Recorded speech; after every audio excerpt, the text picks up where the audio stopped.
ton enseignement ce matin, ça n'a rien à voir avec la prédication.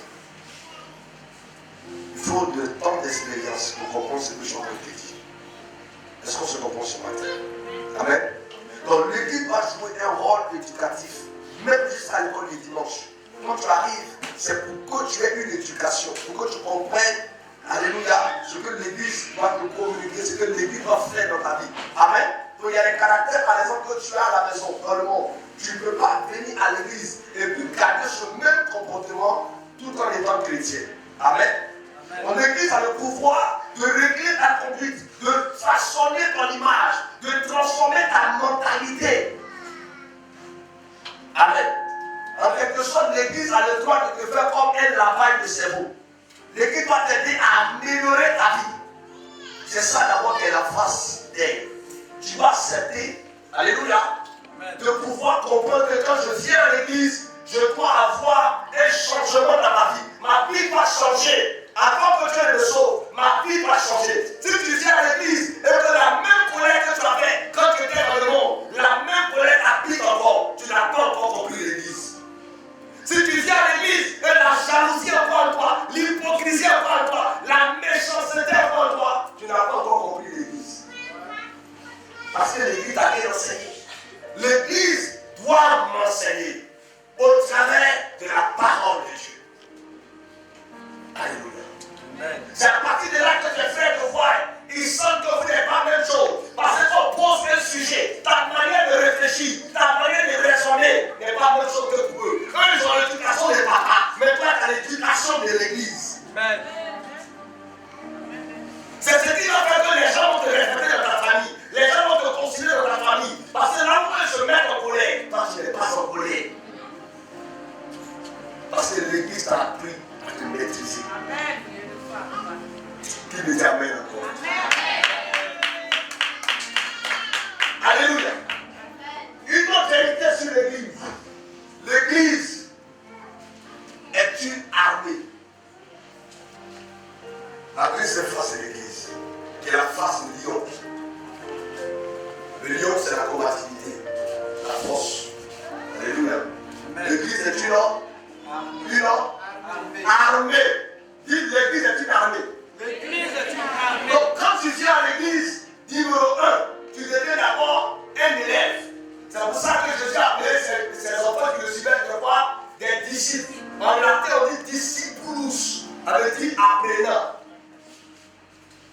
Ça veut dire élève. Est-ce qu'on se comprend? Donc, quand tu viens à l'église, tu es un élève, tu es un apprenant.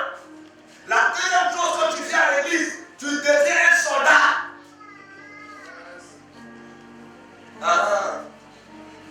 Amen. Bon, regarde, là, on va à côté de toi. Demande, est-ce que tu es soldat? L'église est une armée. Le chrétien est un soldat. Amen. C'est pour ça qu'il dit, les pauvres du séjour de mort ne prévaudront point. Donc, dès lors que tu rentres dans l'église, que Jésus partit sur l'église, il te dit que tu as un ennemi qui est le diable. Ton ennemi, ce n'est pas ton frère, ta soeur. Ton ennemi, c'est le diable. Nous n'avons pas à lutter contre le sang et la chair. L'église ne lutte pas avec la chair. L'église lutte contre les autorités, les principautés, les princes de l'air et os. Est-ce que je comprends? Donc l'église est une armée. Et donc, faire se ressortir les réalités qui font que l'église est une armée. Dis amen. Amen. L'une des premières choses qui est reconnue en termes d'armée, l'une des premières choses qu'on reconnaît dans l'armée, c'est que quand tu rentres dans l'armée, tu es déjà mort. Claire. Amen. Ça veut dire, si c'est ce que je dis à faux, papa, non, je vais essayer de regarder. Amen. Dès que tu mets ton pied dans l'armée, tu es mort déjà, avant de commencer. Parce que tu ne t'appartiens plus à toi-même. Dès lors que tu mets ton pied à l'église, tu n'es plus propriétaire de ta vie. Ta vie appartient à Jésus. C'est lui maintenant qui peut te donner des ordres. C'est lui qui peut te diriger partout où il veut. Même si tu as des projets, tu as des plans, les plans de l'armée d'abord. Claire. Et il n'y a pas de retrait rien de ça. Si c'est gâteau, on a besoin de toi, on appelle. Je parle à quelqu'un ce matin. Amen. Amen. Tu dois d'abord accepter ça. Parce que si tu viens à l'église et que tu n'as pas compris que quand tu rentres dans l'église, tu dois d'abord être mort. n'es pas encore dans l'église du Seigneur. Parce que si tu rentres dans l'église et que tu es vivant, vous comprenez un peu ce qu'on appelle vivant, c'est que tu es rempli de toi-même. Tu es rempli de toi-même. Moi, on ne fait pas ça. On ne m'a jamais parlé comme ça. On ne peut pas me parler comme ça. Moi, est-ce qu'on vient regarder? Tu es tout à l'aise. Vous savez, dans la mer, plus tu résistes, plus on te m'adresse. Plus tu te joues les soins au niveau de la guenilles, plus tu souffres. Vérité. Dieu n'a pas de problème. Si tu es engagé, tu souffres. Dis Amen. Alléluia. On peut dire ensemble 2 Timothée chapitre 2, 3, 14. Quand tu t'engages à la maison de Dieu, en tant qu'enfant de Dieu, Dieu dit que tu es devenu un soldat. Amen. Amen. Et il y a une vérité qu'on va ressortir là. Il va nous aider nous tous. 2 Timothée, le chapitre 2, verset 3, 4. Je pense que je peux vous donner l'un des meilleurs enseignements ce matin. Vérité. Je crois ça aussi. 2 Timothée 2, 3 à 4. Souffre avec moi. Il va souffre avec moi. Comme un bon soldat de Jésus-Christ. Comme un bon soldat de Jésus-Christ. Il n'est pas de soldat qui s'embarrasse des affaires de la vie, s'il veut plaire à celui qui l'a enrôlé. Amen. Amen. Écoutez-moi, vous savez ce que ça veut dire? Que quand quelqu'un rentre dans la mer, les choses de la vie autour de lui ne va plus réellement l'intéresser. Il va commencer à vivre la vie de l'armée. Il y a la mentalité de l'armée, le caractère d'un soldat, la pensée d'un soldat. La vérité, c'est quoi? Qu'on ne veut pas souvent accepter. C'est que quand tu rentres dans l'armée, tout ce que tu dois faire doit venir d'en haut. Si tu veux te marier, si tu n'es pas marié, puis tu programmes ton mariage. Ils vont d'abord étudier ton mariage. Ils vont d'abord voir avec qui tu veux te marier. Tu l'as pris où? Tu l'as ramassé où? Relation a commencé comment? Ils vont étudier. Avant de te donner le rôle de te marier, même la date, ils doivent en parler dessus. Tu es supérieur, toi tu vas, tu prends une femme, tu prends une autre, tu l'envoies, tu l'imposes. Tu as rien vu ça. Il faut que celui qui t'a enrôlé voie le problème. Sinon tu es un faux soldat. J'ai aimé quelqu'un. Il pensait que tu allais me dire Amen. Pour te marier, il faut une autorisation. J'aime ça, mais papa doit dire, si c'est que Dieu est faux, il va corriger. Pour rentrer, il faut une autorisation. Donc, peut-être maman lui veut dire, maman lui veut pardonne-moi. Maman lui veut dire, elle veut se marier. Elle est architecte, elle a voulu se marier, c'est bien. Mais on va étudier le gars que tu vas marier. Est-ce que quand il va te prendre, est-ce qu'il ne va pas t'empêcher de servir? Est-ce qu'il ne va pas t'empêcher d'accomplir ta mission? Est-ce qu'il est prêt à supporter les moments où tu ne seras pas à la maison? Il n'est pas prêt, mais quand il est, il faut chercher d'autres moments. Envoyez les gens les étudier.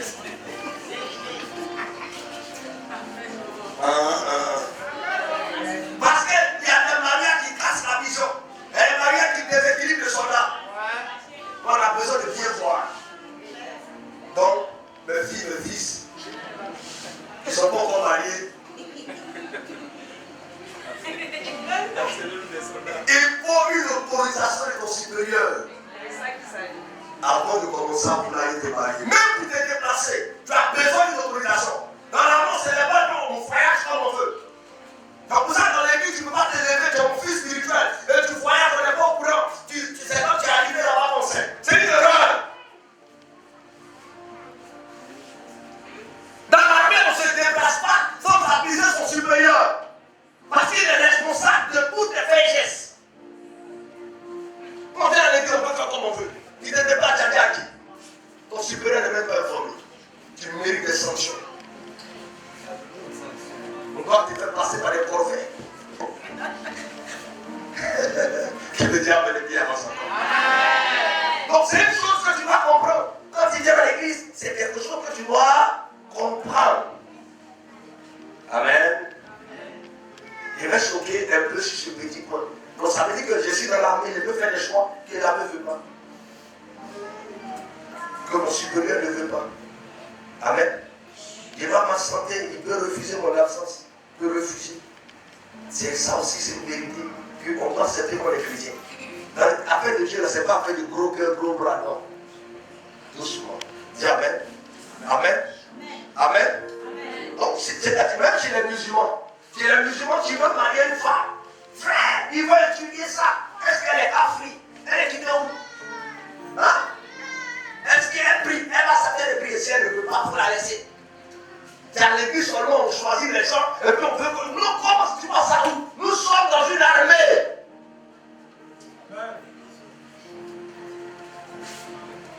Si ton supérieur dit non, même si ça te fait mal, peut-être qu'à mettre sa photo hors de ton lit. Mais ça ne peut pas marcher. C'est la vérité. Amen. Amen. Et l'erreur que certains chrétiens font, quand vous venez dans l'église du Seigneur, avant de venir montrer la femme à ton supérieur, s'il a donné l'autorisation, toi tu prends le gars, tu l'envoies montrer à ta maman, à ton papa. Il y a deux choses qui vont se passer. Soit tes parents vont faire le mariage, l'église ne sera pas avec toi. C'est ça. Ou soit tu vas quitter l'église pour laisser ta femme. Il n'y a pas de débat sur ça. Est-ce que vous avez compris? Dis non, je l'ai dit à vous, c'est ma maman, c'est mon papa. Mais si ton papa a moins grandi, ok. Parce que maman, allez-y. Mais demain, tu vas pleurer. Demain, tu vas pleurer. Donc, quand tu veux prendre un homme qui va te marier, une femme que tu vas marier, on ne commence pas à d'abord chez papa et chez maman. Parce qu'eux, ils ont leur charnel. Ils veulent que leur fils se marie. Ils veulent que leur fils se marie. Ils vont te donner toujours le ok. Mais Dieu dit quoi de cette relation?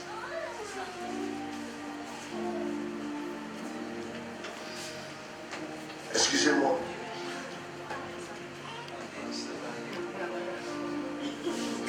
Si tu choisis mal ta femme, tu as programmé ta souffrance.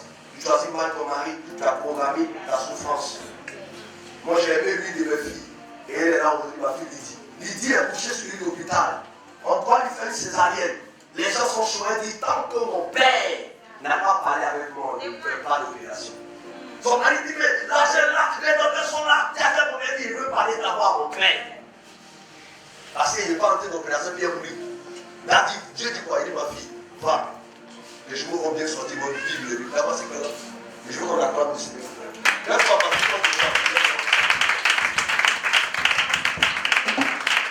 elle est couchée, on va lui faire une césarienne. Elle dit, bon, papa, parce que c'est affaire de doublement, ça peut rater. Et puis c'est jumeau.